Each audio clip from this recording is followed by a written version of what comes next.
Underworld में जिक्र आया राह के नाम का। अभी तक फॉलो नहीं कर रहे हो ना मेरी सीरीज, पछताओगे।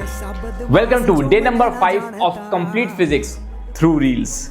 आज का कंसेप्ट है about uniform circular motion. Uniform word का मतलब होता है बेटा कांस्टेंट, लेकिन ध्यान रखिएगा कुछ चीजें कांस्टेंट होती है और कुछ चीजें कांस्टेंट नहीं होती है। क्या चीज कांस्टेंट होती है ध्यान समझना।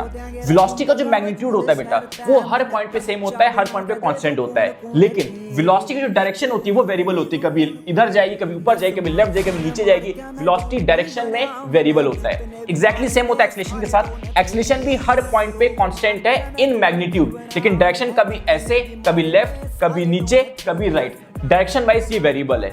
यानी वेलोसिटी और एक्सेलरेशन दोनों का magnitude that is value constant रहती है, बट उसकी डायरेक्शन वेरिएबल रहती है। तो ओवरऑल इन लोग को वेरिएबल बोला जाएगा। लॉजिक यही है कि अगर एक भी चीज वेरिएबल होगी तो ओवरऑल वो क्वांटिटी वेरिएबल कहलाई जाएगी। चलिए एक नीट का सवाल करते हैं। A particle moving with uniform circular motion has constant velocity but varying acceleration, varying velocity, varying acceleration, constant velocity, constant acceleration. मेरी जान, वेलोसिटी भी वेरिएबल बोला जाएगा और एक्सेलरेशन को भी वेरिएबल बोला जाएगा, तो इसका राइट आंसर हो जाएगा सेकंड। अगर कंसेप्ट समझ में आया तो कमेंट कर देना थैंक यू, और मेरे को फॉलो कर देना।